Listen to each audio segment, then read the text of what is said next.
I do appreciate you guys looking out for me when I'm doing a mic check because Brendan looked out for me on Saturday. All right, I believe we're good.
No, I didn't work when I took my in-laws down to Circleville to see their nephew.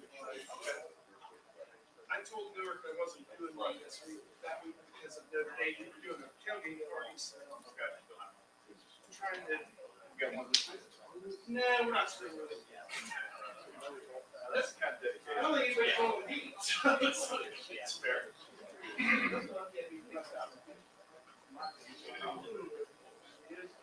This guy.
Don't do it. I pretend to be. It's not exactly. I just pretend to be. I think it's that's the real truth.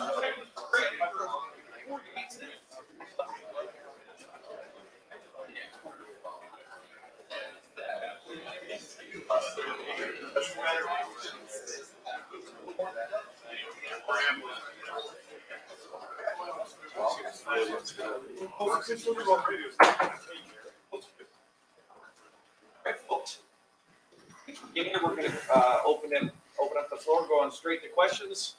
Front row left, Dave Biddle, 24/7 Sports. Brian, you hired a head coach of the defense, as you called him, and Jim Knowles. The early returns look good. I'm sure you're happy. Can you just get into that a little bit, please? This was a great.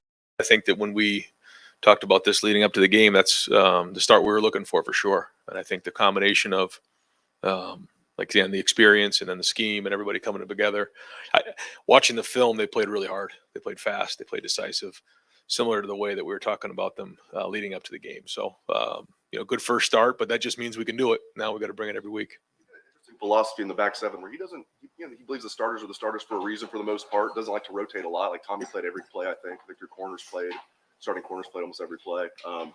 Was that did you like that when you were meeting with him? Do you like that philosophy? Was that one of the reasons you wanted to bring him in? Well, I think this game was unique, and then we only played 49 plays on defense. So certainly you want to establish roles, but I think you're going to see more depth played moving forward.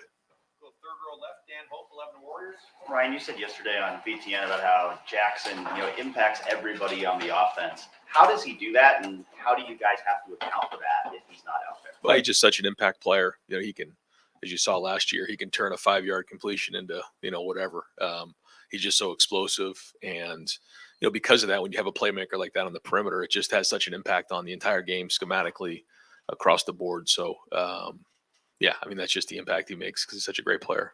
I know you're hoping to get him back this week, but do you have to balance in your mind of, okay, maybe we should rest him a couple weeks and make sure he's fully healthy before he comes back? Yeah, we I leave it up to the doctors and the medical professionals, but yeah, we will not bring him back if there's any risk of him getting hurt further for the future. So we'll make sure he's 100% before we put him back in the game. Yeah. Fourth row middle, Pat Murphy, 24/7 Sports. Ryan, you talked about having to win every week here at Ohio State. You had this big game this week, a lot of hype around it. You come out against a non-Power 5 team. How do you keep the same intensity, same everything you need for a week like this after coming outside? Yeah, I think you guys have probably heard me use that term, competitive stamina, and I thought that that showed up in the game on Saturday night. The way that we played in the second half and certainly in the fourth quarter was tremendous because we knew we were going to be in those styles of games when you're playing against really good opponents. We were in some of those games last year. We did okay with other games. We didn't respond like that. We did on Saturday night, and that was a job well done. But that doesn't mean anything this week. We say it all the time after a Sunday practice. Once we walk through those doors and practice is over, we head up to victory meal. The game is done from the week before, no matter what happens, good, bad, or indifferent, because we have to move on because nothing we did last week matters. And it goes back to that term, competitive stamina. Can we bring it every single week?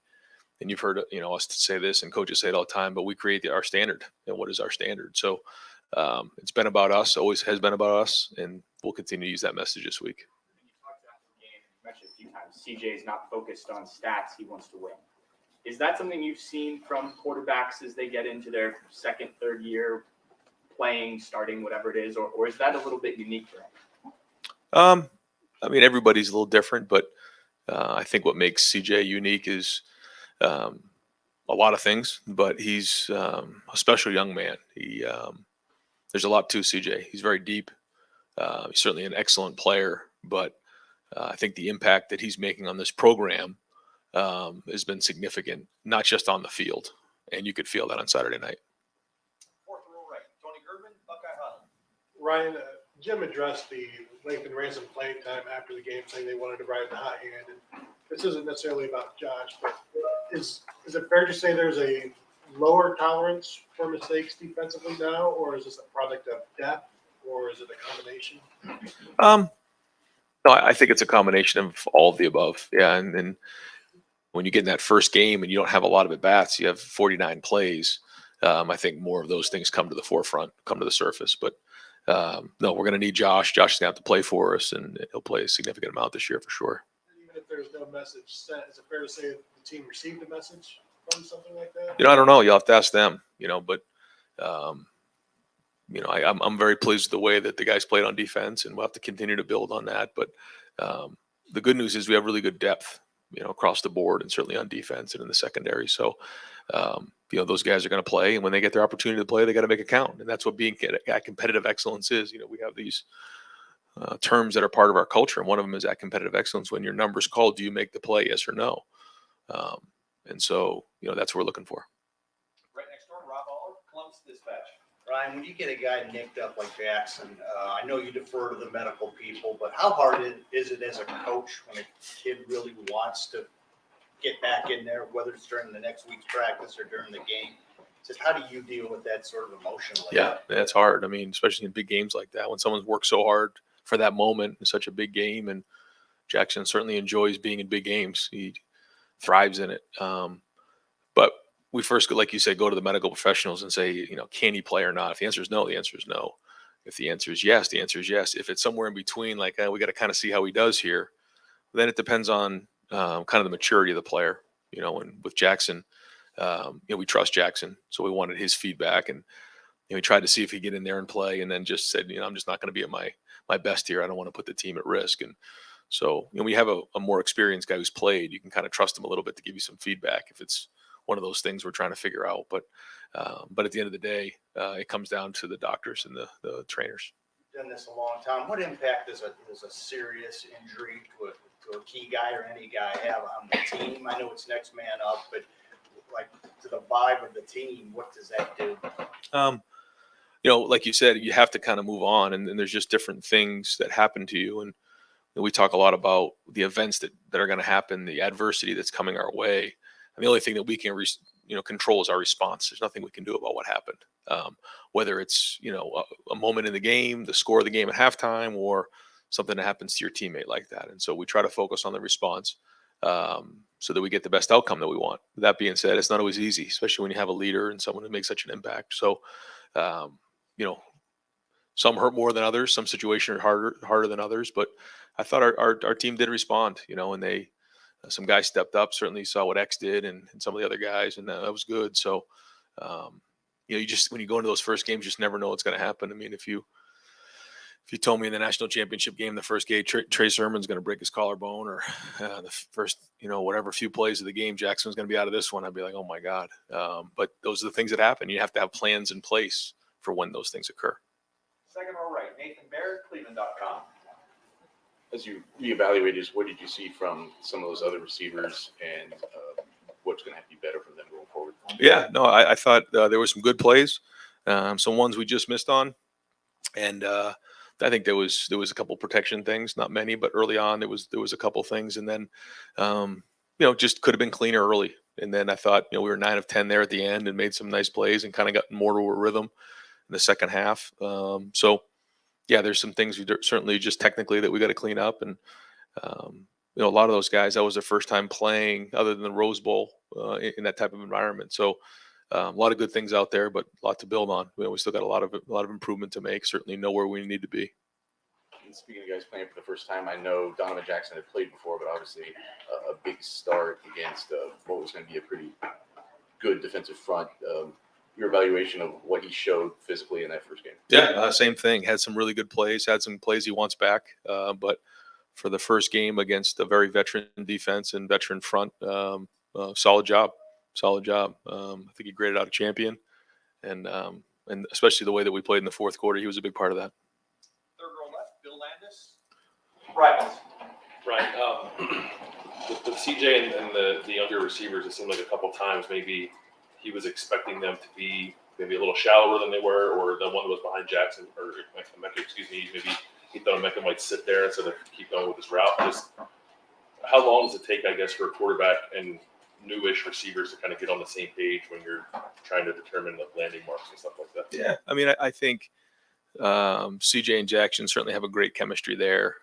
And, CJ and all the receivers have been working hard, to get on the same page. And they are. They've done a nice job. They've built great chemistry. And now you just have to put it on the field. So there were some plays that weren't executed well enough, and we got to get that fixed. But we've seen it in practice done the right way. And so we know that they can do it. It's just a matter of going and do it on the field. It looked like Luke had a boot on his foot walking out of the game. Is there anything serious with him, or are you just managing something? What's up with that? Yeah, when you come out of those physical games like that, there's always bumps and bruises and things that we want to keep an eye on, but nothing long term there. Had I guess the contingency plan up front, if you had to put a new center in, is it Matt? Is it Jacob? And then if it's Matt, who's the guard? Right. Yeah. So when Matt went down, Enoch came in and actually gave us some good plays there. We had a counter play where he came around, did a nice job, and I think we picked up about 8 or 9 yards on that play.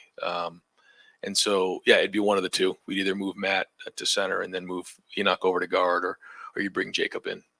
So those are our two options there. Over to the right, Don Berry, WBNS 10 TV. Thank you. Coach, after the game, you said you thought that the way that you guys won that game and had to, get it done in the fourth quarter, that would pay dividends down the road. Learning to win that way, how important was that? And was that what you were talking about? Yeah, I mean, Coach Freeman talked about it after the game that their game plan was to, shorten the game and run the ball and control the clock and limit the possessions on our offensive side of the ball. And so when teams want to do that against us, we have to be able to win in those games and respond. And that's something that's a little bit of a common theme for us. And so being able to run the football, stop the run, control the game in the second half and play good defense is what we have to be able to do. And we did that.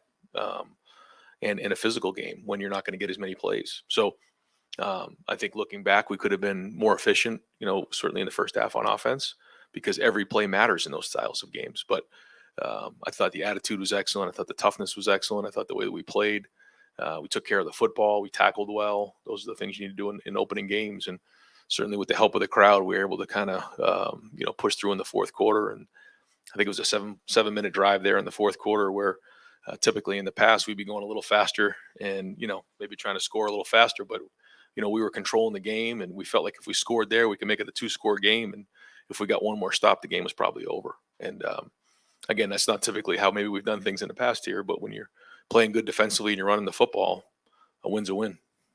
Do you subscribe to the theory you make the most improvement from game 1 to game 2? And if so, where do you want to see the biggest improvement this week? I think that's a little bit of coach speak, but I think that the reason why people talk about that is because when you are in the preseason, you make a lot of assumptions based on going against your defense or what guys are going to do. But then once you get on the field, you realize what's real. And then you have to be able to make those adjustments and figure out what that is, kind of wake some guys up. So we'll see. There's certainly a lot of things to improve on. The issues are always there, and we got to get those addressed. And that's the key, when whether it's week 2 or week 5 or week 7 or week 10, we have to be able to make those adjustments, figure out what those issues are and get them addressed. And usually it's, like I say all the time, when there's issues, it's one of 3 things. It's either coaching, it's execution, or it's personnel. And so, or scheme. And once you identify what those are, you got to get them fixed. And then the test is on Saturday. Can you tell us what Jackson injured or you? No, I'd rather not. Yeah, get in because once I start getting into that, then I have to kind of do that for everybody, and so we've kind of kept it just available and unavailable, and I try to do the best I can to at least give you an idea what's going on, but not give details of the guys. Third row right, Spencer Holbrook, Letterman Row. Ryan, when your defensive line plays the way it does in the first time out under a new defensive regime, are you even a little surprised at times by how good this defensive line looks this early in a new system change? Oh, it was certainly great to see the play the way that they did. We've seen a lot of that in the preseason. We've seen a lot of that last spring. Guys in the backfield making plays. One of the things that I thought was great in the game was the first play was an explosive play. And I think the easy thing to do would have been like, oh, here we go again. And we've talked a lot, long and hard. I know the defensive side has, and I've talked to the defense that, with our style of defense, at any point we can get a negative play, get them off schedule, and either force a field goal or force a punt because of the different styles and the scheme that we run. And that's exactly what happened. I think they picked up 3 on first down, and then 2nd and 7, Mike gets in the backfield, creates a negative play, 3rd and long, force a field goal. we're off the field. We got a lot of energy and we moved on. Nobody had their heads down. There was no panic. They believed in it. And I think that's Jim's mentality is, give me a yard and we'll defend it. So that was great. But yeah, to see the defensive line win the line of scrimmage was excellent in game one. I don't want to get too in the weeds, but I think Notre Dame was 0-8 on third and more than 7. Seemed like last year there were too many times where third and one just couldn't get off the field. Is that one of those marks where you say, okay, we've made real defensive progress through the offseason, being able to get off the field when we need to? We did in the first game, but that means nothing moving forward. Yeah, we certainly have not arrived, and we only played 49 plays, and that was great. But we got a lot of football to play. But for game one, it was well executed. But now we got to do it again this week. Fourth row left, Jacob Bench, the Lantern. Yeah, hey Ryan, just building off that, you talked about Jim Knowles' mentality, just the turnover battle Saturday, no turnovers for either side. Just how significant was that to you, and how important is that turnover battle between your team? Well, when you're playing against a team that wants to run the football, it's, usually they're going to take care of the football a little bit more. There's less risk there. They want to control the game. And there was a lot of field position play back and forth. There were some opportunities in there where maybe in the past I would have gone for it. Early on, I think it was a 4th and 3 around the 40-yard line. I think the year before we went for it against Oregon. I didn't do that. Decided to pooch punt, got it inside the 10. I think we had 4 punts inside the 15-yard line. So you're playing the field position game. When you're playing against a team that wants to run the ball, you have to be smart because all it takes is one turnover, and you could be up against it. So we tried to do the same thing, run the football, take care of the football, and win that style of game, which is a different style of game than maybe we've been in the past. And we knew that we had to be able to do that if we want to get to where we need to be. Gotcha. And then offensively, talking about running the ball, just going into this week's game, next week's game against Toledo, just how do you plan on managing the running backs between Travion and Mine there? I know the split carries were majority on Saturday. Yeah, we'll move forward the same way. I thought they really complemented each other well, but they both really ran hard in the fourth quarter after looking at the film. I mean, I felt it when we were on the field, but after watching the film, boy, it was pretty impressive to watch those guys run that way. And they took care of the football, and that was a huge challenge for them. That's their number one job in this offense is to take care of the football. Third row right, welcoming a new member of the Ohio State Beat, Cameron Teague, the Athletic. Hey, Ryan, you mentioned Mike Hall. I had a really good day against Notre Dame. Just what do you want to see from him when you look on the film? Kind of what do you want to see from him going forward to kind of build on that game? Well, I think anytime you come in an environment like that, you prove that you belong, and he certainly did. But now, what's the response to that? Is it okay? I'm here now. I start to feel good about myself, and I take a step back and gear down, or do I continue to build on that and now show that I can be consistent? Because if you want to be one of the better players in the league, which he certainly has the ability to do, he's got to bring it every week, and that's what the expectation is. So it's one thing to flash in the game; it's another thing to be consistent throughout the entire fall. Front row right, Austin Ward, Rivals, 97.1, The Fan. Ryan, what was the degree of difficulty on that CJ throw to Mayan on the touchdown drive? That's as good as I've seen. Yeah, I mean the difficulty on that one was really hard. He's going to his left. He got flushed. First off, he did a great job getting out of the pocket. He spun out of the pocket. Mayan came back. It was a throw against the sideline, going to his left, and probably the only place he could possibly fit it. And then Mayan had to catch it clean, otherwise, because it was so little margin for error there. Big time play in a big spot. I think it was 3rd and 3. And got flushed, and he made another play like that on the sideline to Emeka. I think in the 3rd quarter, 2 really good movement throws. I was thinking about that a couple times. Of the spinning out, we saw Justin maybe do that way more, and Dwayne had some of that. Is that when you've talked about him using his legs? Is that the stuff that's more important to you than him actually running, carrying downfield? I mean, every play has a different set of circumstances. Certainly, the situation in the game, down and distance, but extending is a big part of it because it allows receivers more time to get open downfield. But I think if you watch the move, he's moving different, and I think that's a tribute to him and Coach Mick. But when you look at the numbers on the GPS of how fast he's moving, when you just watch his quickness and his overall strength, his body looks different, and that paid off on that drive for sure. Right next door, Joey Kaufman, Columbus Dispatch. Ryan, as far as Jackson and him being evaluated, is there an idea on when how he might be able to practice this week or anything? Yeah, I mean it'll be kind of as the week goes on, we'll get a better feel for it. I think again, I can't really give much details on that, but we'll keep evaluating this week and see how it goes towards the end of the week. And I asked about another guy from Rockwall on the other side of the ball. you guys are pretty selective with transfers, and I was wondering when you were looking at Tanner and talking with him back in January, what impressed you about him? What decided that he was a good fit? He came highly recommended from Jim and Jackson. They both knew him and made a few calls on him.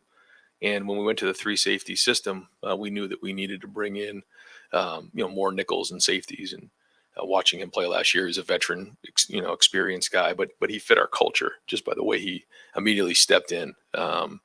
He really embraced our culture. He has been really helpful to the guys. He's kind of like a coach on the field. And like you said, there's not a lot of guys that fit our culture that way. He and Chip both stepped in this year and did a nice job, just assimilating to the program. And because it's not easy to do here. Assess the impact he's had this offseason in the opener, having a guy with the level of experience he has in this defense, and what kind of impact they have made out of the gate. Yeah, I mean, Jim, who has a few guys in the support staff, GAs, and guys that have been with him who know the system, helped early on, but certainly having Tanner there who knew the system with the secondary guys made it a lot better because he's out there working extra with the guys, teaching them. Again, he's like a coach in the field, so that certainly shortened the time of learning the scheme. Second row left, Stephen Means, Cleveland.com. Ryan, just from your experience both as a player and as a quarterback's coach, just how many weeks you typically see it take for a quarterback to kind of get comfortable with new receivers? It varies. Yeah, it varies. I wish I could kind of give you a number, but it varies. Yeah, and I thought there was some really good ones. I thought the throw and catch on the first touchdown, the timing was just excellent between he and Emeka. I thought there was some other good ones too between he and Marvin. The timing on the throw and the touchdown pass to he and Xavier were excellent. So there was good signs out there, and there's been a lot of work done in the preseason too. So we'll kind of keep working at it this week and see where we are on Saturday. And then, how much more control have you given CJ at the line of scrimmage? You try not to do too much. Just because someone can doesn't mean you should, because you want them to be clear and be thinking and just worry about executing the offense. And so we try to take as much off of his plate as possible. But he's very intelligent, so we can handle high levels of information, and does a really good job in protection and the run game, changing plays when we need to do that. But just because he can doesn't mean we should. And so I try to be very mindful of that. To scale him back because he's probably asking for more and more. I mean, he and I talk about that a lot, and typically we'll put a lot in, and then every once in a while he'll say, this is maybe a little bit too much here. Let me just kind of go play. And we kind of go back and forth on that. And by the time Saturday comes, we come to a pretty good idea of what the game plan is going to be and what he's comfortable with. But that's, but it is good to have somebody who's older who can give you honest feedback in that area though too. Yeah. Coach, I know Julian Fleming was listed as a game time decision. How close was he to getting on the field? Yeah, he went through warm-ups and he was close, and it tore his heart out not to be in this game. Had an unbelievable offseason, did a really good job this preseason. Tweaked something leading up to the game, and so we're hoping to have him back on Saturday.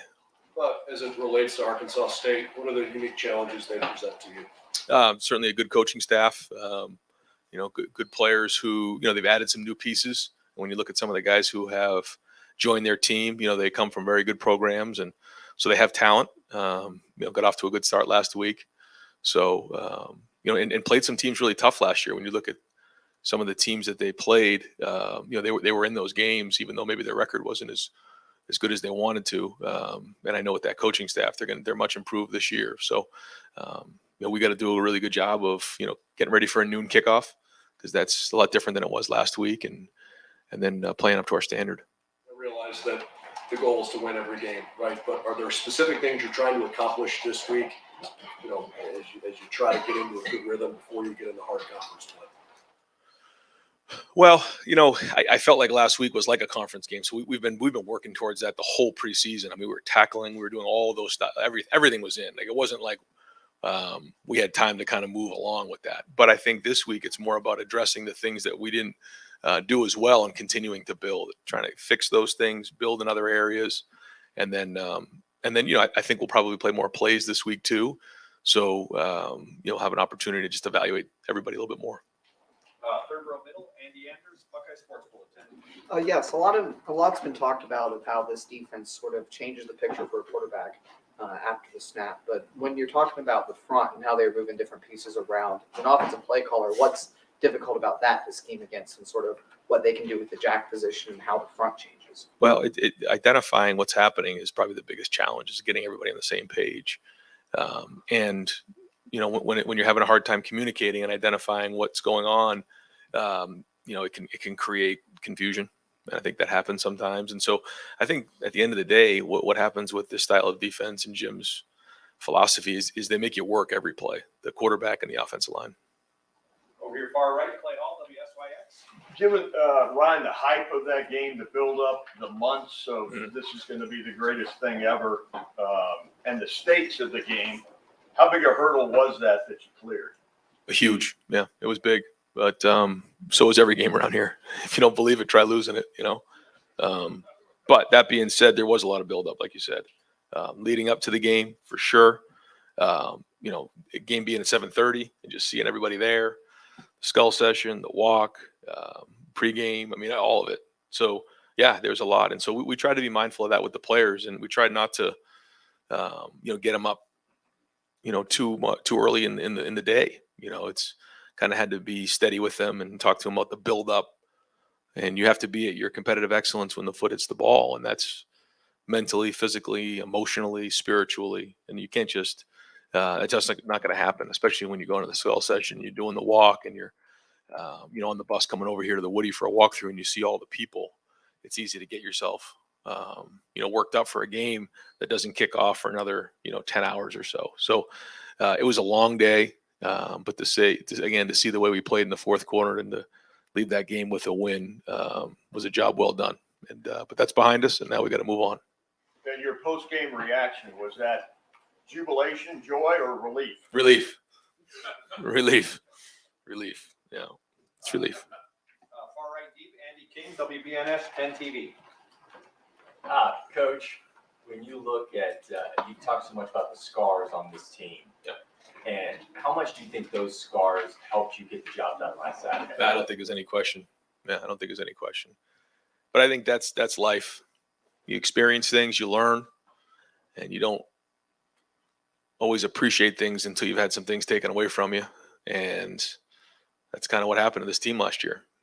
Happened to me, happened to a lot of the players on this team, the veteran guys, and you learn from it. And it can do one of three things. Either humbles you, you get through it, or it makes you stronger, and you decide how that outcome is going to be. And the way that our guys went through this off season, I'm proud of that. And it's just a start, just one game, but it's a good start. When you looked at that sideline before the game, when you think of representing Ohio State, maybe you have some people that are interested in Ohio State. What's it like to see Buckeye Nation go out like that? Oh, it was huge. Yeah. And I think that there's a huge part of Buckeye Nation that it's the way we played. Just gritty, tough, physical. 100th year anniversary in the shoe, a little bit of a throwback game maybe. We tried it. We had a couple plays for the fullback, didn't quite get to them, but they were ready. We did get pretty big down in the red zone once, so I know Coach Tressel was looking for the power play. We didn't get that one in there, but no, it was great. In the atmosphere there was certainly electric and a lot of fun. So again, we still got 7 more at home this year, but good start. Front row middle, Bill Rabinowitz, Columbus Dispatch. Yeah, Ryan, you said, we all know that you pointed to Notre Dame. Everyone knew that was the first game. No offense to Arkansas State, but nobody was doing that for this one. You talked about competitive excellence and stamina. How big a test is that this week? Because, look, this is not a marquee game. It's something that we've talked about in the preseason a lot, though, because we knew we'd be in situations where you have to bring it every week. And so now we'll draw upon that. I mean, there's not going to be one of the surprises that we haven't addressed and said, man, it doesn't matter. Every single week you got to bring it. Otherwise, you don't have a chance to be a champion. So we're just going to draw upon that and figure out where we're at. But I'm hoping that the maturity and leadership can lead the way this week. And what was maybe something overlooked Saturday that really pleased you? Obviously, the passing game took a while and didn't really click the way you wanted. But was there something that just stood out to you? I thought the locker room at halftime was excellent. I thought the sideline was excellent. I thought the way there was a clip after we threw the touchdown pass to Xavier in the end zone where all 5 linemen and Travion were absolutely going crazy. They were just so excited to score that touchdown. And then just the excitement on the sideline afterwards. And the way that our guys in the fourth quarter just had a look in their eye.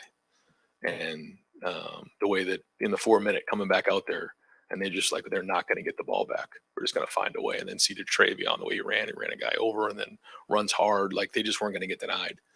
And that's something you can build on. Halftime, what happened at halftime? Just a lot of positivity in there. Just a lot of talking, a lot of guys communicating with each other. Just a lot of positive vibes, trying to figure out solving the problems. Where I've been in locker rooms before where there's just not a lot of talking going on. But these guys, there was energy in there. They were talking. They came out of the locker room with juice. And they just had a look in their eye that they weren't going to get denied. And again, that's what we're trying to build on this summer. Time for 2 more. Front row right, Tim May, Letterman row. Thank you, Jerry. More fluid is the way I would describe watching CJ roll out of some of those situations and get to the edges, et cetera. Did he work on that in the offseason? Did you press that, or did it just for a second-year starter, does it come a little bit more naturally? We certainly worked on his athleticism and tried to get him stronger and faster with Coach Mick, and he did that. He really attacked the weight room this year, and you just feel it. But no, we've been doing some throwing on the run, and we've been doing some different things with him, and certainly worked on scramble drills. It's been a big emphasis for us, just with 7-on-7 and some of the things that we've done, and with our defense doing a lot of drop 8, we had to, with the 3-man rush. If they're going to drop 8, there's only 3 guys in rush. So to identify that at times and then extend the play makes sense, and it's something that we have worked on some. But a lot of it has to do with him just feeling the game and seeing it. Yeah, I got about 50 questions. I'll ask 2 more quick. Okay. Xavier Johnson, not only did he go in at that moment, but he was up for the moment because obviously on that touchdown, I think they blitzed both safeties for the first time all game. Maybe I'm wrong. Oh, you're right. What does that just tell you about his awareness? And obviously CJ has had that for a while now. Yeah, I know. What just piqued you about that? Well, it was 0 pressure, and in competitive excellence, game on the line. They, like you said, they brought both safeties in the A gaps from depth, and they both recognized it. Xavier did a great job of setting up the safety. CJ drifted away from the pressure. Got bought a little bit of depth. Sometimes you kind of have to throw that off your back foot, and you try to give a little air out there. Very well executed in that moment, but that was well done. Does that get him more consideration down the road now that Yes. he was up to the moment? Absolutely, yeah. Because you never know until you get in there, Yeah. and to see him play like that, he caught 2 balls in a row in a big moment. So absolutely. The last thing, what did it mean to you? And you touched on it a minute ago to go to jumbo there down the goal line. Y'all had a 3rd and 2 in the first half, didn't get it done, got stuffed.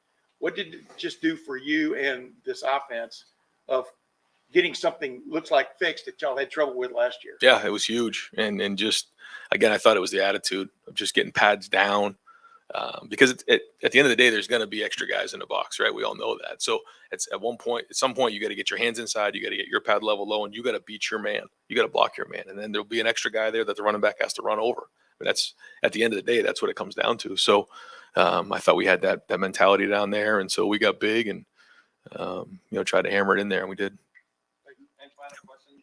Second row right, Doug Lane, Reese, Cleveland.com. Ryan, next year when you guys play Notre Dame, it won't be the opener. I think it's week 3 next year. Just now that you guys have gone through it, can you just reflect on when you play a top 5 team in your opener, how the prep is different, how you come in Sunday after a physical game like that? How different is it playing a team that good in week 1 when you don't have preseason games or anything like that? Yeah, well, you're forced to be really good in preseason.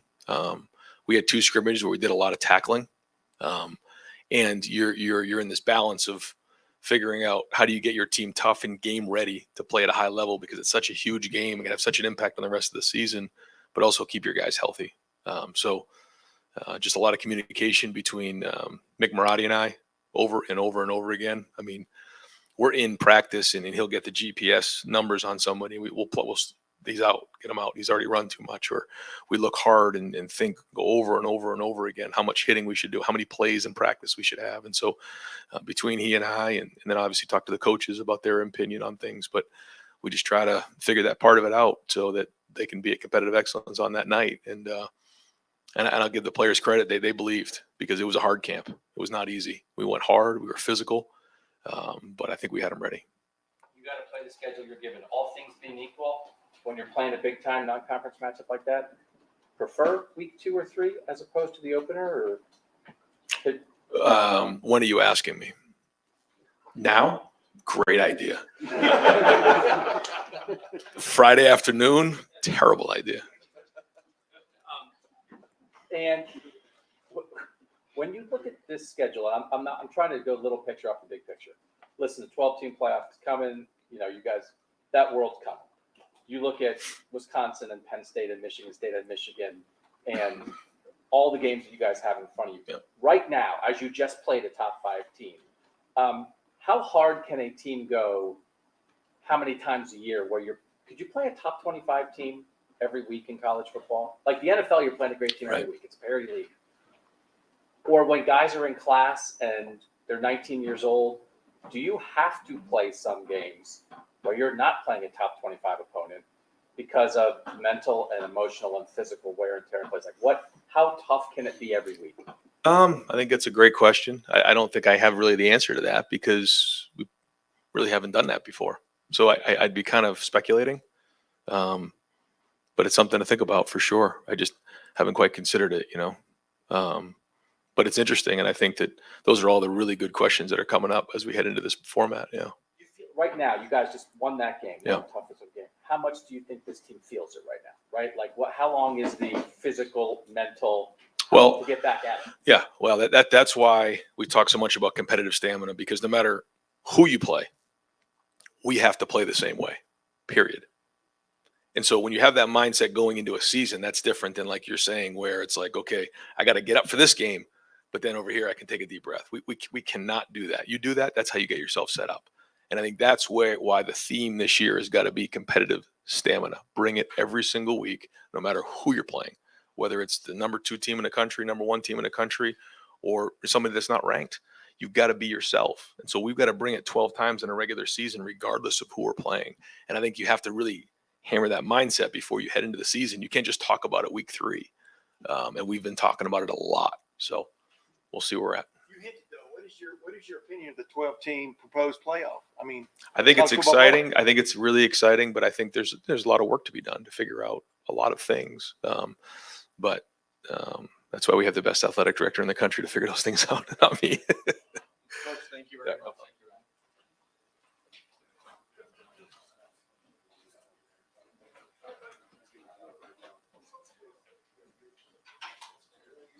All right, Coach, we're going to bring Coach Perry Eliano up. He's going to go straight to questions.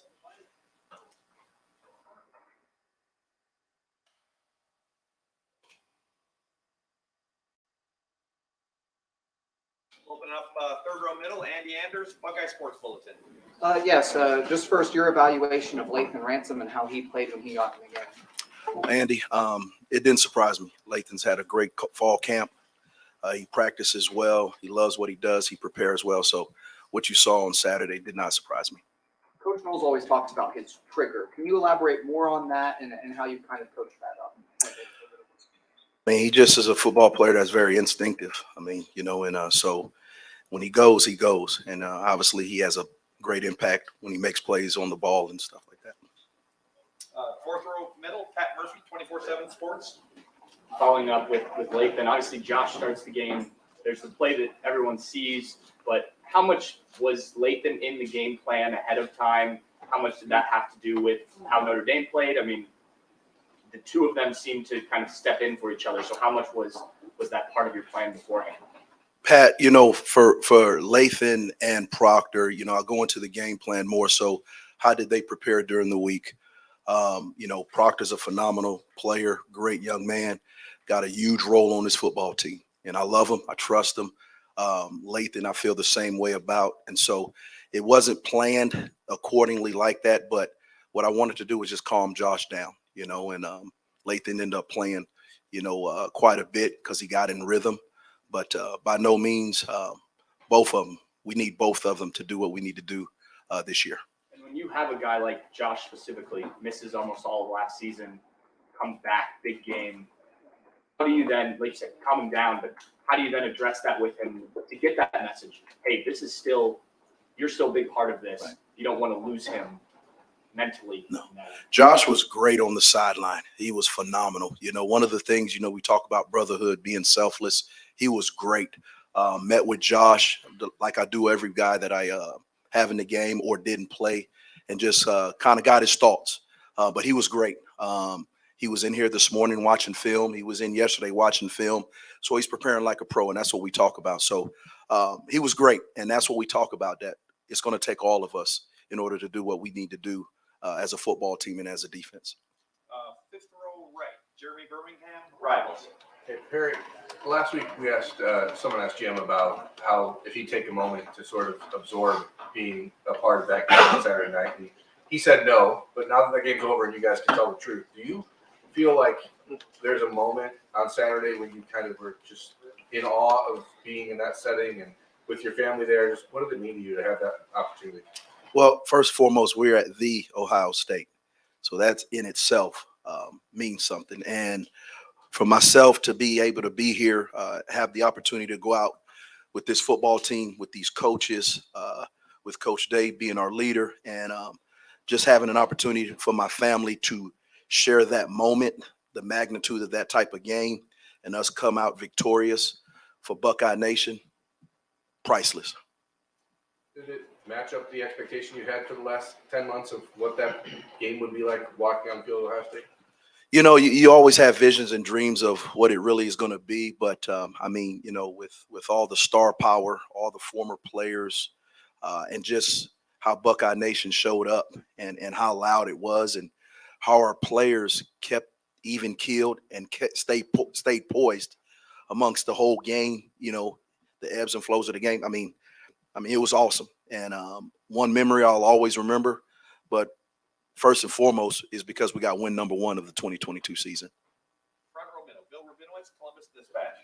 Perry, you guys worked as a staff for 9-10 months for that game in preparation for the season. How do you think everything worked kind of mechanically in terms of you guys meshing, Jim upstairs, and that kind of that whole thing? I mean, we're pros. I mean, everybody understands their role. Everybody's got one goal in mind, and it's for us to be the very best every day, you know. And if we put good days on top of good days and put our guys in the very best positions so they can maximize their God-given ability, we feel like Saturdays are going to be good for the Buckeyes. And so it was great. You know, the flow of the game was great. You know, our guys stayed locked in and poised. You know, obviously we hit adversity right off the back, first play, and our guys never flinched. And, you know, you always want to see that at some point in time. You don't know when that's going to come. And it happened right off the back, and our guys just stayed locked in, coaches included. And so very, very proud of that. One more about Josh. I mean, he came back from a terrible injury. First play, misses a tackle, and then after that series doesn't play again, I don't believe. You said he handled it well, but, you know, were you concerned, like, okay, we got to really make sure he's okay? No, I mean, I approached it just like I would after any game, whether he played 50 snaps or 2 snaps. You know, I meet with each one of them individually, you know, because what I want to do is that was our first time under the lights together. You know, we spent a lot of time in the off season, spring ball, and camp, but I wanted to make sure that I did everything I needed to do as their coach to prepare them on and off the field so they can be their very best for their teammates and for this football team. So, no, he was fine. You know, Josh, like I said, talked to him Sunday. He was in there yesterday watching film. I met with him this morning and watched film. So he's ready to go. And that's what you love about him. He's resilient and he's ready to put his best foot forward. Front row right, Austin Ward, Rivals, 97.1 The Fan. Perry, you're the expert. How many times was Ronnie Hickman ever out of position on Saturday? He could play better, believe it or not. There's always room for improvement. The thing I love about Ronnie is he's really, really stepped up his game off the field as far as in preparation, his mentality, studying the game, understanding what to look for. And obviously you can tell because he's playing extremely fast. And I love the young man because he's put in a lot of time, effort to really, really hone in on the things that he knew he needed to do going into this season. We've asked about all the other safeties, and maybe it's like Ronnie is taken for granted or something at this point. But I know that's not the case for you. There seems to be a high level of trust for this defensive staff and what Ronnie can do. Absolutely. and he's earned that. And we've earned his trust. And like I said, he goes to work every day. Keeps his head down. And the thing I love about the room is they all want to be coached, and they want real feedback. They don't want to hear how great they were. They want, Coach, what can I do to be better? And when you have something like that, that's special. Second row right, Doug Lane-Maurice, Cleveland.com. Perry, can you maybe just take us through the prep, the game plan when you have a tight end like Michael Mayer, and what you guys wanted to do with him and how you guys think you executed it? Because, he made some catches but didn't put up a ton of yards. What was the plan and the execution? First, he's a great player. He's going to make a lot of money one day. But we just studied his habits. We studied his tendencies. We knew exactly where he was going to be. I told the guys, hey, if he makes a catch or two, just keep hitting him, keep being aware of where he's at, because it's a 4-quarter game. And the guys embraced it. The competitive excellence, the wanting to compete against the very best, and they relish that. And so, he made a couple of catches, but I thought overall we bottled him up and we did what we needed to do in order to come out with the victory. And Jim Knowles up in the box, what's his communication like? Is he nice and calm during the game? Is he Absolutely fired up during the game? Everybody on the sidelines got ice water in their veins. Like I said, you build that trust in the off season, in the summer, and during camp. So when we get to when the lights are on, nobody flinches. Everybody's even keeled, and we're able to make adjustments. We're able to get on the board and know exactly what we need to do if something did break down. And there was no panic. And the cool thing is to look young men in their eye and they see that, hey, these guys got it. And now we just got to go out there and continue to execute. So there was no issues there. You're saying that when the players look at the coaches in game and say, these guys know what they're doing, listen to them, and this is going to work. Absolutely. How vital does that always happen? How vital is that for players to be able to look at coaches and say, we know these coaches know what's up? I think it's about your preparation during the week. When they see it on film and they practice it, and then when it gets under the lights and they're able to see it live and in color, that means something to young men, because they're saying, you know what we worked on, what we practiced, what the coaches told us, that was what was coming. It actually happened. And when those things continually happen, the confidence of a young man, of a defense, of a team skyrockets, because now they know exactly, hey, we just need to come to work and prepare the right way, and success is inevitable. Right behind him, Cameron Teague, The Athletic. Perry, you guys knew obviously coming into this game, you had talent, you had depth at the safety position. But when you see it in a game like that, and on the first game of the year, you see Lathan coming for Josh and Ronnie everywhere. What's that like to see it for the first time and see that depth really come to fruition? I was more proud because we were tough. We were physical. They felt us, and that's something that we talked about in the offseason, all summer and all camp, that, we're talented, but that only gets you so far. We need to be physical. We need to be tough, not only physically, but mentally. We need to understand when adverse situations hit, stay locked in and keep grinding. And so I'm more proud about that we really, really stepped up to the challenge of being able to respond when adverse situations hit, and also being able to be physical and tough and make sure that they felt this at the end of the game. Well, you kind of also after that first big play, when Josh was that tackle, do you talk to the guys in the secondary about, did you have to talk to them about kind of coming back from adversity, or is that something that they were able to handle by themselves? No, we handled it together. We as coaches are in it with them. It's not coaches and players, it's us. And they felt that. They saw that. And they really don't get it until they're actually under the lights with you, when it really matters. And all you've been telling them, it came to fruition because they actually got to see it. So being able to do that now, it just brings us that much closer. Third row left, Bill Landis, The Athletic.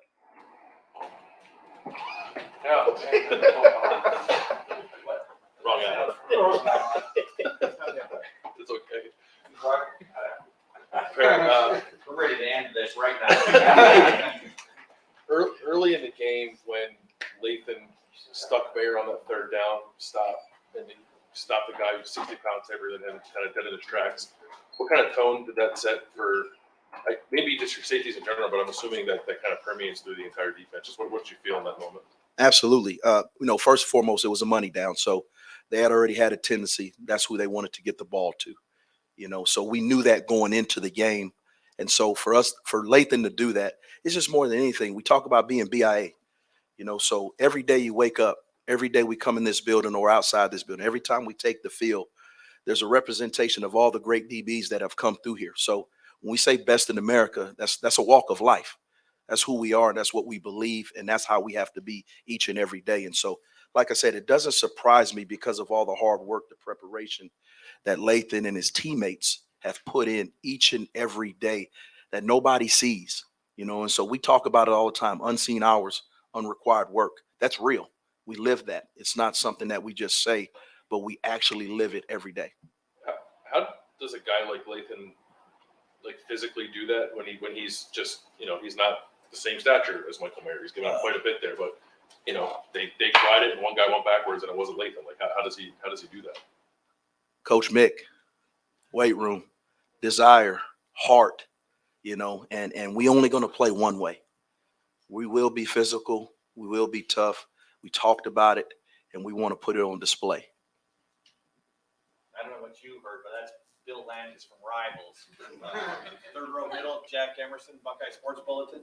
Hey Barry, when you have a guy like Tanner who has so much experience in the system, in a big game like that, when the crowd's wild, how important is it to have a guy like that to maybe calm guys down and maybe be an extra coach on the field in a game like that? I think it was more just, the build up to the game. You're always concerned about that as a coach, just because of the build up. I mean, it's a big time game, top five, two top five teams going at it on primetime TV with all the star power around. I mean, you could get caught up in that. So Tanner's done an excellent job since he stepped foot on campus. He's a very, very mature young man, very smart, and he's embraced our culture from day one. So to have him on the football field is awesome. He does a great job in practice. He does a great job in meetings. Fourth row right, Tony Girdman, Buckeye Huddle. Perry, when we look at the schedule, we see, you guys might have to play a third linebacker against this team, a third linebacker against this team. You guys didn't do that at all. I was going to ask how proud you were of your guys, but we already know that answer. What's the conversations among the safeties and you guys afterwards that you guys held them to 2 yards of carry and you did it with 3 safeties instead of 3 linebackers? Like Jim said from the very beginning when he got here, we're a safety-driven defense. So there's a premium and an expectation on each and every safety, just like each and every defensive player. We all have our roles, and we talk about being champions in our roles all the time. And so they knew what the challenge was when they got in the big personnel people, and they were willing to step up to the challenge, which I didn't expect anything different from them. You actually didn't see it. Like, how much better do you feel about the next time you'll see it, or the next big game? I'm focused on the Red Wolves right now, but we'll be ready. Second row left, we just have time for a couple more, folks. Second row left, Stephen Means, Cleveland.com. But we've heard Knowles' stance on rotating versus playing the starters. Was Saturday more of first big game, just kind of went with who you trusted, or is that what we should expect going forward? You kind of ride the hot hand, whoever plays. I coach with my heart, and I coach with feel. That's one of the things I love about being on the sideline, because I'm able to look guys in their eye and I'm able to really, truly get a good feel for what's going on during the game, the body language.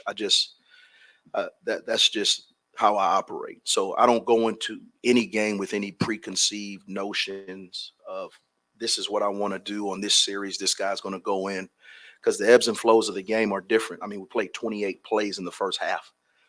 We played 21 plays in the second half. Now, we didn't expect that. We knew they were going to try to slow the game down, but to that degree. So that meant we were getting off the field at a really high rate. And so, but I don't go into any game, this is what I want to do. It's just really the flow of the game. Front row right, Joey Kaufman, Columbus Dispatch. Perry, just to follow up on Tanner, people have talked about him and his knowledge of the scheme being helpful, but as a player and manning that slot corner, what did you see from him Saturday? How would you just evaluate him as kind of like the role he has in that slot? He did what was expected of him. You know, he didn't get a ton of action at him. You know, there was a couple of plays that he knows he's got to play better, whether it be a technique or a fundamental issue. But overall, he played well enough for us to do what we needed to do to win. And right next door, we'll wrap it up with Tim May, Letterman Row. Thank you. Did that match at all? That atmosphere match at all? That first game in Lumberjack Stadium? Negative. Okay. I was gonna say, Nacogdoches says it's No, unreal. come a long ways. Yeah. Come a long ways. When did you know in spring or even preseason camp that Lathan Ransom? What was that moment? I would think there's got to be a practice or maybe a series of practices where you could count on him. I mean, you understand what I'm saying? That he was back. I mean, from a compound fractured leg or whatever he suffered in the Rose Bowl. When was that moment? Well, obviously, you know, Lathan didn't have any spring ball. And I knew that moment in the summer. So there were times when I would come into the indoor and Lathan would be out here in the indoor by himself, working out, nobody around, doing drills. And I would just watch, you know, from afar. And, you know, I was impressed, you know, because he didn't have to do that. So that let me know right there he had a desire.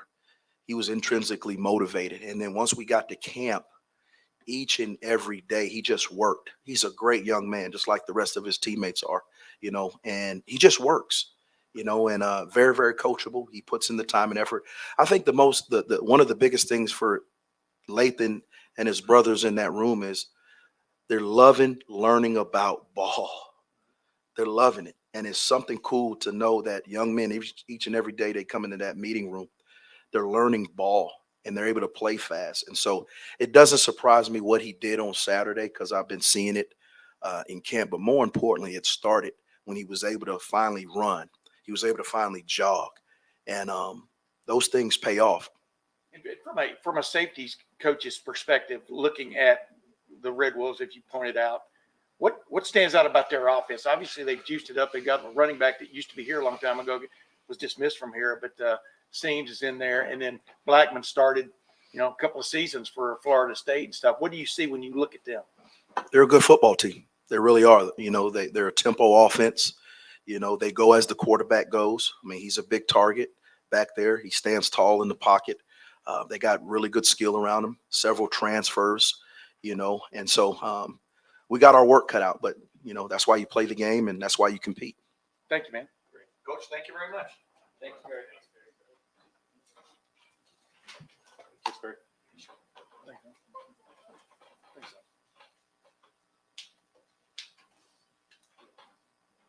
I hope we're getting our quarterback, so we're just gonna be patient here for a little bit.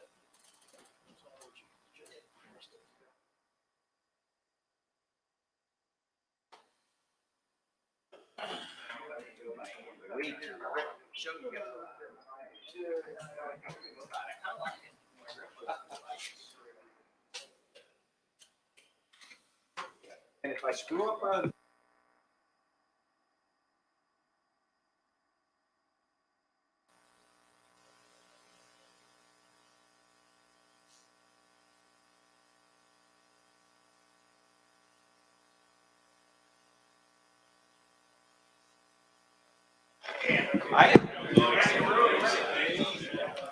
I called you Adam. I never called you Andy. We're just gonna start lying. Yes. Well, when you first said it, I was like, oh, there's another guy with English.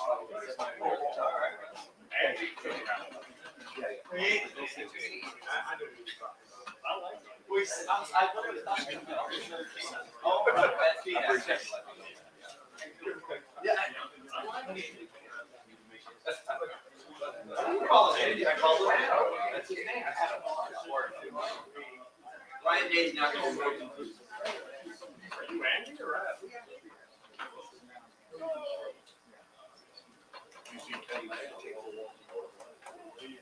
Yeah, how come you have that's me? So you have besides.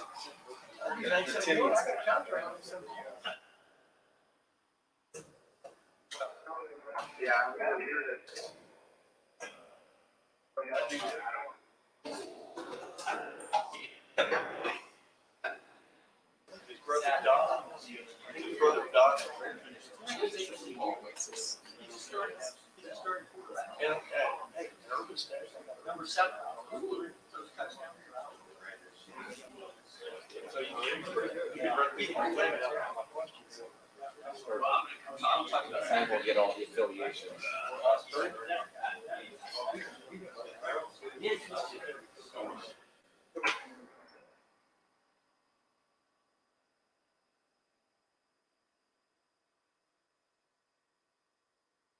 What are you gonna do? Just open that new game to make it.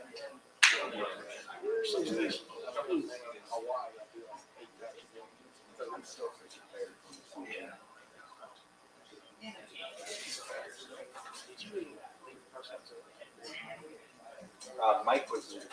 Mike and one reporter left at 3:30. Arch last? I'll tell you what, I told Mike, I said, Mike, because he goes up top, I said, Mike, you probably didn't even know he was up there. Yeah, so I don't know. Back in the days when I was selling it, right, 5-story. Old man was last. Yeah. Who's that? That'd be garbage. This guy? No. Who? I was in 2:30. Oh, did you? They didn't have even have a Sunday paper. They didn't have a. Well, maybe they got on at 2:30. My wife also made a friend over I just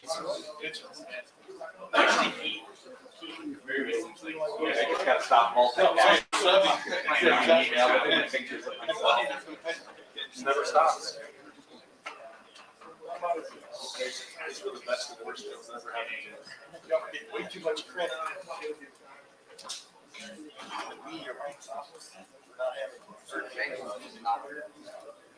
6 days a week. Hey, so when are the rankings? Except for this week. Now? So it was, Jeff might have been, but I just, somebody else was. 2 or 3? 3? You know what? If I only get 5 papers a week, I wouldn't be taking it. I mean, paper shelter deals, 3, 4.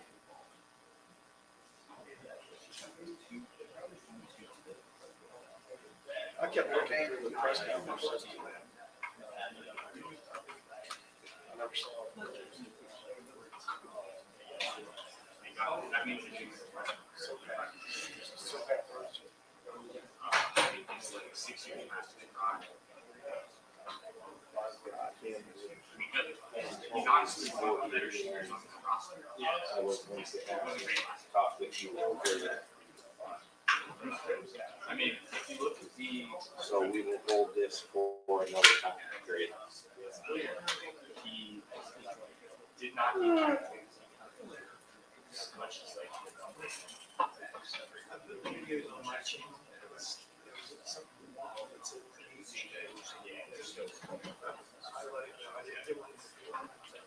So you can grab them when it's all done. It is. Yeah, I can. Yeah. If you want. Or if you. There were 2 of them because I had to break it up in 30 minutes and 6 minutes. So it's up to you. You do whatever you want to do. Do I need to put this on? Or you jaw drop it? Just grab it, it's fine, and wire it up. That's what I have. Yeah. Alabama. Ohio State.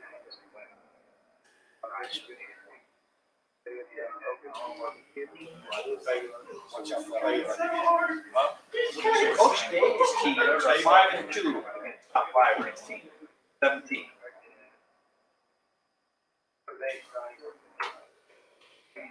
So we lost to Oklahoma, beat Penn State, beat Wisconsin, beat Michigan, lost to Clemson, beat Clemson, beat Notre Dame.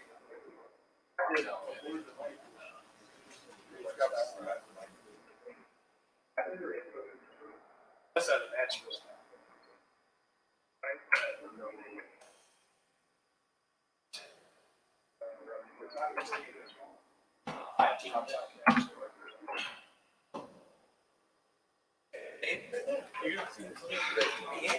Adam King, I've looked at that year to put it. These teams how you like it. I like it. It's a good nickname. I never had it. I was 20%.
Tennessee was on probation. Oh,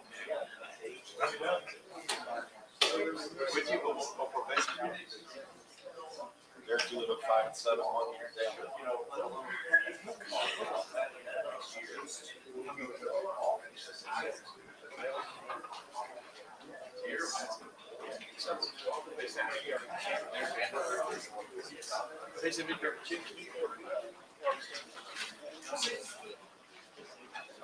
You'll figure it out.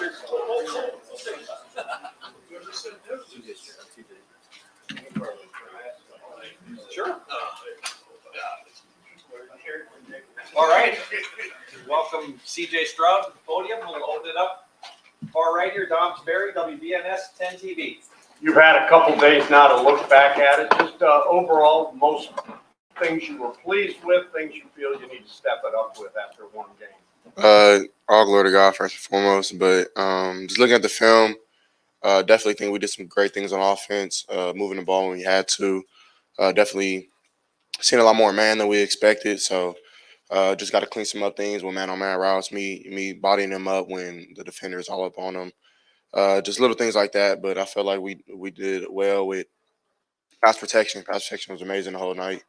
My O-line did a great job, and they even dropped 9, and we still got a third down conversion. So I'm proud of my guys who just keep fighting, not knowing all the looks that we are going to get going into week 1. So especially a tough team like Notre Dame, number 5 team in the country. So it's kind of tough knowing that they're going to do some different things. And I felt like we handled it well all week at practice. So I'm happy with the victory. How about the grit that you guys showed, especially in the second half when you had to go out and win that game? And there was some old school football out there running the ball with Mayan and Travion. Just talk about the job that they did and that's knowing that you guys have that in the well.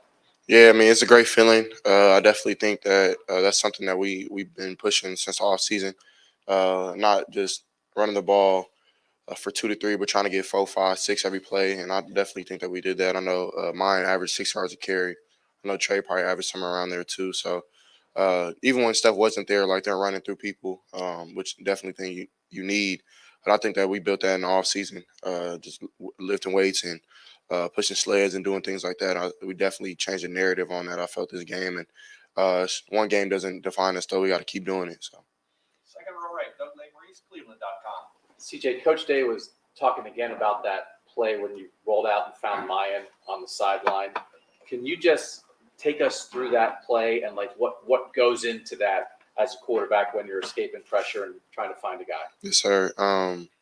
It was a drop 8 coverage, so really 2 to 3 hole players. I just watched it on film, but when you have drop coverage and you have man coverage and you have hole players, it's tough to get cross routes going. So that was our concept. We had a crossing route, and so I'll read the widest defender. He ran out like it was man, so I go through my man principles.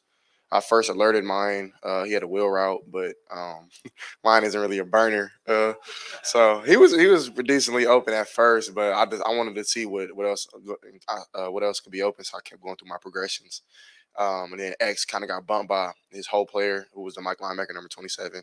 And so as I did that, I tried to go back, but then I kind of felt a little pressure on my face. So I rolled out, went through. I knew it was third down, so I wanted to get the first down. I mean, I didn't want to turn the ball over right then and there because, I mean, if that's the case, then it's even worse. But even if we don't get it right there, it's fourth down, we punt, and then if they score, we got to get the ball back and go on a 2-minute drill in the game. So, I mean, just being the competitive stuff I am and don't mind just being competitive. I just wanted him to come back down, which he did. We had that same rep during practice this week, and it didn't end up going like that. It was actually mine didn't run the route all the way. So this time he actually got it right.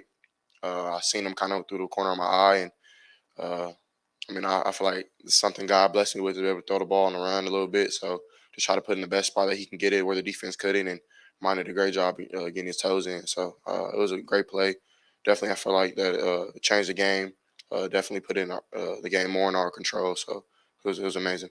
I mean, you guys are often so precise in the passing game within structure. How important is it for a quarterback to be able to do that and keep a play alive? And how have you worked on that? How do you work on that? How have you worked on it this offseason to be able to do that in that situation? Yeah, we call it second part of the route here, basically scramble drill. That's probably like the universal term. So just working the scramble drill right then and there, just knowing the situation. I definitely think we've gotten better at situational football here. Just knowing when to start down, knowing that we got to convert and when we don't. So I feel like that was really important right then and there in that game. I mean, and we made it happen, so I'm happy. Far our left, Justin Holbrook, WCMH. When it's such a big game like that, physical, mental, emotional energy that you guys spend, come back on Sunday to the facility, how do you move on? How do you move off of the top 5 win and say, we have to go face Arkansas State now this week?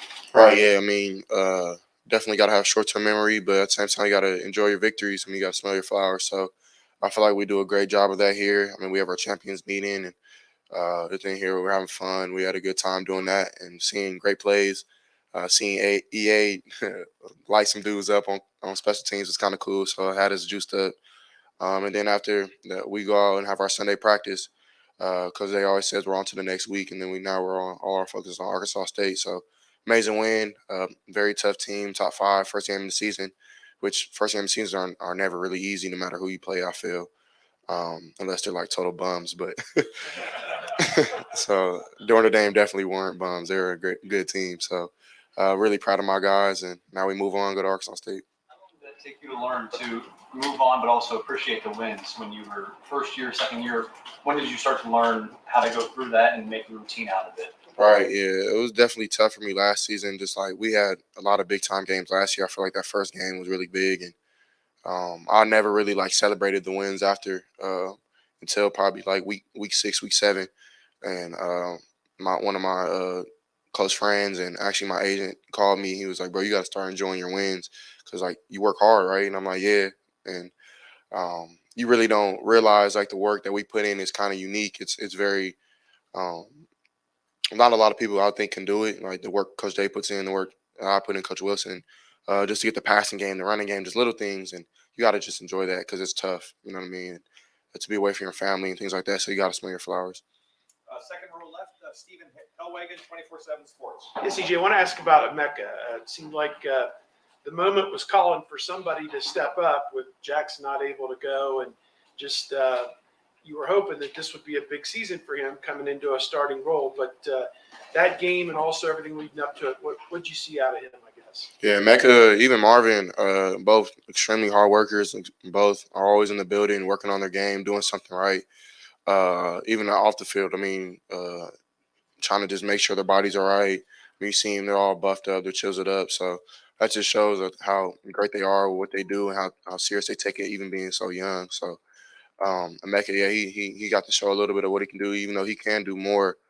And I feel like even in our past game that he fits it perfectly, him and Marvin. And I feel like that first game kind of just put a little taste of people's mouths of what we can do a little bit. But I feel like we'll do even more and more just with the work we put in and things like that. So Mecca and Marvin, they're two great young players, work hard, great routes, great body discipline, and different things like that. So just super excited to see what they do. Right behind him, Bill Landis, Rivals. CJ, going back to the play of mine, it looked like that ball sort of had some backspin on it, like it kind of got back to him on the sideline. Is that just random how it came out of your hand? Or are you doing anything with your arm angle or the pressure you're putting on the ball to make it do that? Come back. I don't know. I don't know if it did that. That's cool if it did. I'm not sure. I just threw it. I threw it as try to be as accurate as I could and just give him the shot to catch it where the defender couldn't. He did a good job of placing his body in the right place and giving me good numbers. I feel like when they give me their numbers, they want the ball. So he did a great job of doing that. Even Emeka had a play like that. The drive, I think, prior to that on the sideline again, where he kind of cut the defender off and put his numbers to me, and I feel like he wanted the ball, so I gave it to him as best I could. So I didn't try to do anything special. I think that's something that maybe God blessed me with. So I'm happy. With Marvin and Emeka, I think there's a point in the game with Marvin, the ball was a little short. Like you told him to sit maybe a little more shallow than he did. And then there was the one that was behind Emeka where maybe it looked like you were expecting him to settle instead of keeping his route going. It wasn't pervasive throughout the game, just kind of 2 moments that stood out. But how do you, I guess, work through that kind of stuff with receivers sort of in between drives to make sure you're all on the same page with that? Right, yeah. I definitely think it's just conversation, just seeing what they see, seeing what I see. Definitely just gotta get through those things. I mean, Chris and Gary and Jax went through that last season. Just feeling each other out, trying to make sure that we like what we're doing both ways. I mean, we all got to be on the same page. So it's just different things like that. Definitely not anything alarming. Just got to be better, best on my part. I mean, Marvin didn't do anything crazy. I just got to make that throw. Probably just make it a little harder, throw the ball a little harder. Then I'm not sure the one in Mecca you're talking about, but I mean, I'm pretty sure it was just conversation that we had on the sideline. It was later in the game. It was like crossing over the middle. There was like a little Oh, window, like kind of just behind the middle. right. His whole player, well, Trey's man player ran with him, and if I would have threw a good ball, it would have been a pick six. So, which I thought it was a good ball because I put it on the spot only he can get it. If I throw it in a good place, either he bats it down, he gets killed, or he, and I don't want my guy getting killed. So, I think people who know football see that number 8 was standing out there, and he was looking back towards Emeka. So that's why I try to slow him down with the ball. So I mean, that's just a football play that I feel like I had to do. Um, I mean, that's all right there. I don't think it was inaccurate. I thought it was a good ball. I was wondering if you were expecting him to sit a little bit. Yeah, it was a wrong protection. We should have had Trey on the opposite side, but it is what it is. We won the game, so.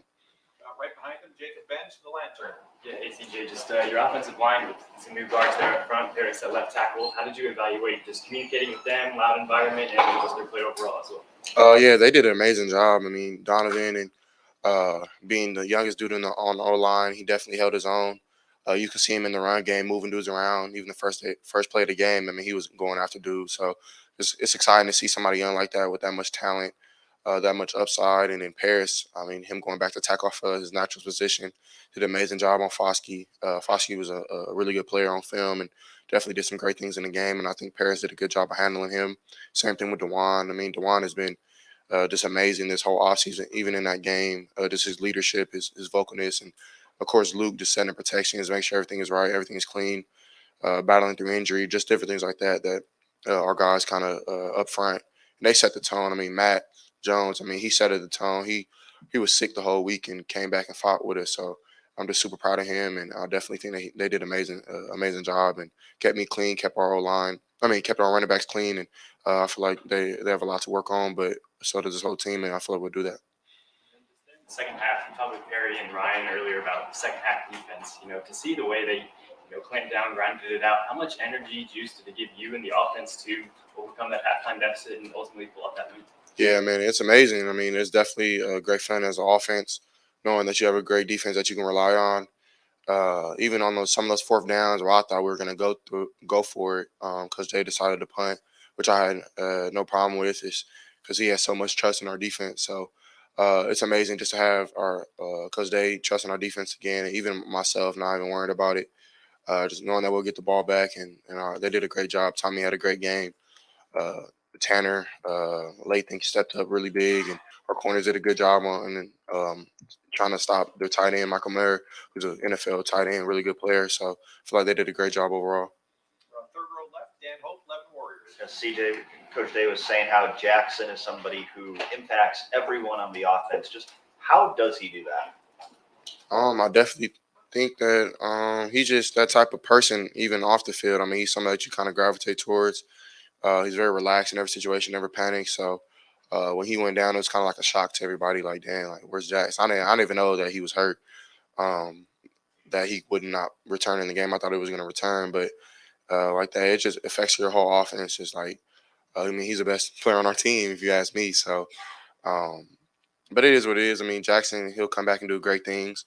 But yeah, it definitely does affect our offense. Does affect our team because I mean he's just loved on the team on a personal level. So you never want you to see your brother go down, especially you see all the work he puts in the off season and just grinding so hard, and it kind of sucks for him not to bear the fruit of his labor. But it is what it is. God has a plan for him. So If he can't play this week, what are the things you guys need to do better to make up for him not being out there? I feel like we did everything that we're supposed to do with or without him. I definitely think everything happens for a reason. So. I feel like X will step up big, Emeka again, Marvin again. JB will have a good game again, and the younger dudes, we're calling them to step up. So it's an opportunity for everybody to have a good game and try to go out there and dominate, try to compete. So I'm not sure what we have to do better than what we did in the Notre Dame games, top 5 teams. So it's kind of tough to just pick them apart all the way. So I feel like as the season goes on, we'll get better at that. So just excited for that. Right in front of him, Stephen Means, Cleveland.com. CJ, you're a pretty smart football player. I think you've kind of given off that impression at this point. But Day was even talking about when he's throwing stuff at you, there's even times when you have to tell him to slow down a little bit so you can catch up on stuff. Are there examples of moments when Day's throwing a million things at you and you're just kind of like looking at him crazy? Yeah, I mean, I definitely think we have two different perspectives when it comes to certain things. Like Coach Day's seen things from him. He played quarterback as well, but he hasn't played in a while. So, uh, but he's seen things from a sideline perspective. And I'm not saying this happened in the game because, I mean, we were really clean with our conversations and we were happy kind of with everything kind of worked out, even though it wasn't perfect. But we knew that coming in. But like during the week, we didn't know what they were going to do. And we prepared for a lot of their different coverages and fronts and different things like that from prior places that DC was at, Marcus Freeman where he was at.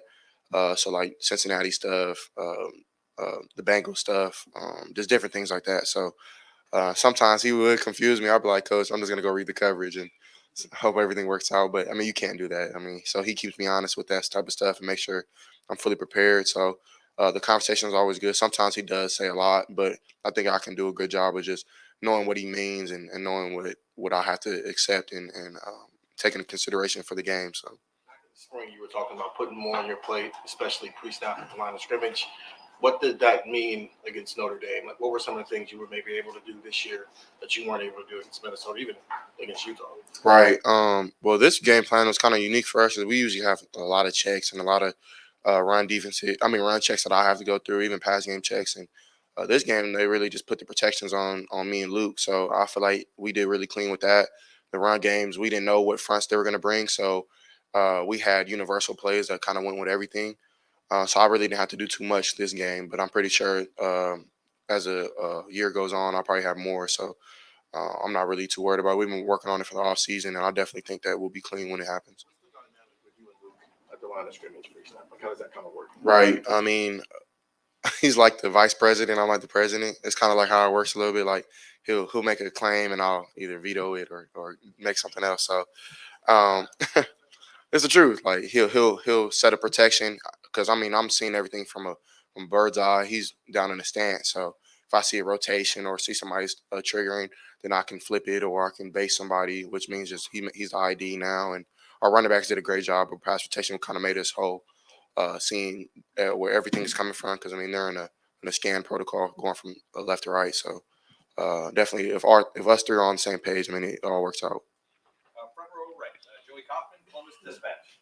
CJ, when you were talking earlier about the throw to Mayan and escaping pressure, do you feel better handling pressure and being able to move this time than kind of escaping like a pass rush seemed a year ago?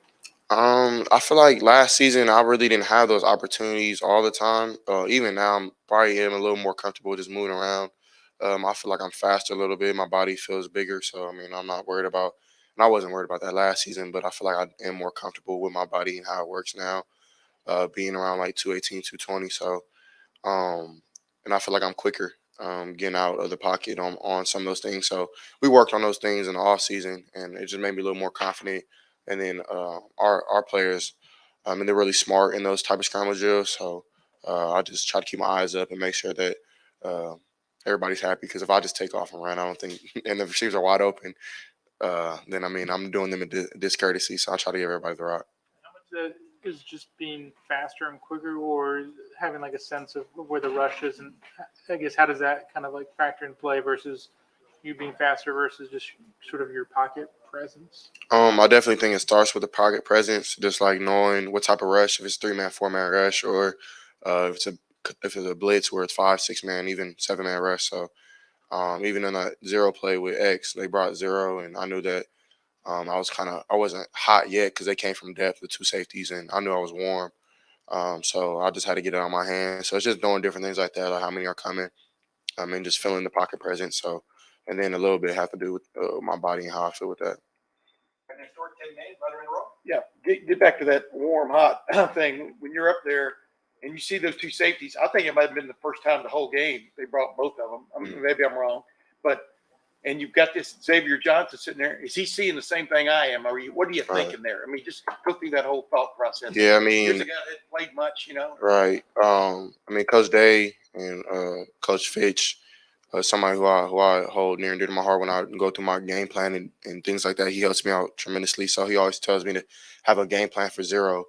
And they didn't bring zero yet. So I mean, but I was ready for it because it was starting long. They like to bring it with Notre Dame. That was kind of their tendencies of bringing it 3rd and 8+. So as I'm going up to snap the ball, I just was wondering like, okay, what's my zero plan? And that's what the play. So that play we called it earlier in the week, and I was talking to the guys like Jax, X, Emeka, because they play H. And I was like, if we get this playing at 0, do this and that. So that's what he did. So it's kind of cool for it to kind of pay off because sometimes, I mean, we just talk and it doesn't happen. So for it to happen was kind of cool. So I just see them coming from death, took my drop and just try to get on my hand. And X did a good job of setting a good route on his man and winning his route. So it all worked out. And like you said, I mean, this is Xavier that saw it too. I mean, you know what I mean? Mhm. He's hardly played. I mean, it's Right. just, is that kudos to him for keeping his head in the game all these years, especially, you know what I Yeah, mean? he's an OG, man. He's a vet. So he definitely knows the game. He sees it well. He never really has any MAs where he's missing assignments or kind of doesn't know where he's going. He always kind of knows what's up. So I didn't even give him a look or nothing, knowing that I didn't know he knew it was 0 until like he made the move that he did, and I was like, okay, now he knows it's 0. So he kind of made the play happen. So it was cool for him to do that. Thank you, man. We've got time for just a couple more folks. From the second row, right? Nathan Barrett, Cleveland.com. Coach Day was just talking about that it's nice to have a more experienced quarterback now because of the feedback you can give him during games. Some examples of that during the Notre Dame game where you felt like you made the offense better just by things you were able to go back and tell him. Yeah, I definitely was just letting them know just the fronts they were in. They were predominantly 4 down front until it was like 3rd down. A lot of man coverage. Then they would mix it up with a little 32 fire, which is basically internal pressure with the two linebackers and drop zone coverage. A fire coverage on the backside, on the back end. So just letting them know different things like that. We thought we were going to get a little more cover 2, a little more 6, which they did run. And a couple of those times we made the play happen. So I mean, just coming back to the sideline, giving him more feedback, and because I mean he's not able to see everything, and it's better I feel like for a player's perspective to give him what I'm seeing on the field. So it ended up working out, and I feel like that's definitely helped me in my game, just making sure that we're on the same page with Coach Day and play calling. So it was well. Do you define success at this stage more by diagnosing like the 0 blitz that you were just talking about than aggregate yardage or touchdowns or things like that? I kind of put our success on winning. I just want to win. I mean, I don't care how much I throw for touchdowns. It really doesn't matter. We did all that stuff, so I feel like we'll continue to do that. Hopefully we are the number 1 offense we want to be, but it's not our main goal anymore.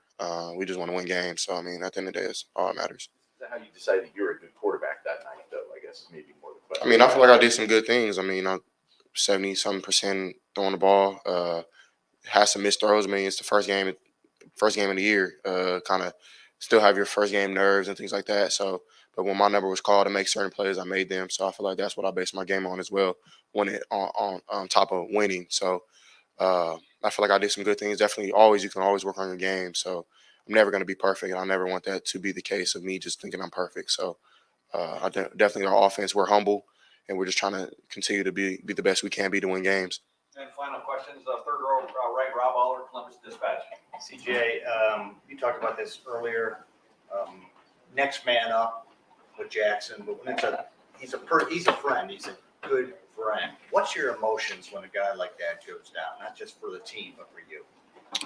It's just shocking, just to know, like I said before, this the work he put in, and just for him. I mean, it's not nothing crazy. Like he's not out for the season, thank God. So I'm not too worried about it. But it's just I wish he played. I mean, I feel like he would have had a great game. I mean, they were doing some coverages that we literally wanted for Jackson. So it kind of skewed our game plan a little bit, like taking shots and different things like that. So we definitely had to be smart with the ball on my part. So it was tough. But at the end of the day, I mean, we won. Jackson, after the game, I talked to him. He was extremely happy for us, happy for him with the team. And, of course, he wanted to do more and want to be more a part of the game. And he will. Everything will be fine. He'll be good to go next coming week. So You deal with that. I mean, you've been in that situation. He's hurt. When you're hurt, you want to play. Players want to play. If the doctor says maybe no. Right. What's that discussion like with the head coach? You had it last year. Is it just really tough to? yeah, it's tough. I mean, because just being competitors and being I feel like we both have dog mentalities where we want to dominate every time we step on the field or where court, whatever it may be. So I definitely think it's tough, but you got to be smart. I mean, it's the longevity of the season. It's the first game of the year. I know. I mean, it's Notre Dame. You definitely want to play. You've been dreaming about these type of moments your whole life. So it was tough for him, and last year was tough for me. But you got to be smart. Definitely, that's you want to be a young pro. So I mean, when the numbers call, of course, make the play. But when it's time to sit it down, you kind of got to sit it down and just get your body right because your body. I mean, your best ability is your availability. So. When you say smart both from the team sense of winning the game and you don't want to hurt the team, but Right. also from your own sense of you don't want to damage yourself. Correct. Yeah, you don't want to damage yourself more than you have, so you miss more weeks and more, or you don't want to damage the win. I mean, if Jackson, we needed him that bad, if Jackson would have played, but I know that he would have. But I mean, a hamstring something you don't play with. I mean, I had a hamstring my freshman year. You can't really run for real. So, and that's 50% of his game. So, he'll be okay though. Everything will be all right. You need him Saturday. I mean, we need everybody. We don't take anybody lightly. I mean, we come to a game where I'm not too. I don't know. Arkansas State's a good team. Shoot, they won last game. They want to know like us, so we'll come in that game and swing as hard as we can. Jerry, can I ask him? Can I ask him one quickie? What did that last touchdown mean for this team, this offense, to go jumbo and push the ball into the end zone, based on all the stuff you heard throughout the offseason? You know, you guys playing soft, not being physical, et cetera. What did that just do for you guys? I mean, it just made it. I mean, it didn't really prove nothing for us. We already knew it was a. I mean, we had that last season. I mean, we're not really worried about what everybody else got to say. We just trying to prove ourselves right. We ain't trying to prove nobody wrong. So, I mean, it was just something that we put the work in. We basically our work that we put in, we buried it. So we buried our fruit. I mean, and that's all that matters. We knew what was up. So, I mean, it wasn't nothing surprising to us. We just had fun out there. So. And last thing on the mind thing, that play, when it happened, how did you feel? You talked about enjoying wins last year. How'd you feel when it happened? How'd you feel when you watched it on film? That's the mind. I'm super happy for mine for real. That's my best friend on the team, and I've been enjoying. I mean, me and him have been talking about moments like this forever. So it was cool just to make the play. I didn't really think about it too much. Just having fun out there with my boys, and I don't know, it was fun. So I'm not sure if I answered your question, but Watched it on film and thought, that's pretty good, CJ. nah, I don't really do that. Bill, did you want to get a question in? One last question. Bill Rabin. Bill, you gotta calm, bro. You gotta be chill, bro. You gotta get your question, bro. We know Notre Dame was a test. They're not bums, right? Not total bums. Correct. How big a test will this be for you guys? Because this is not Notre Dame.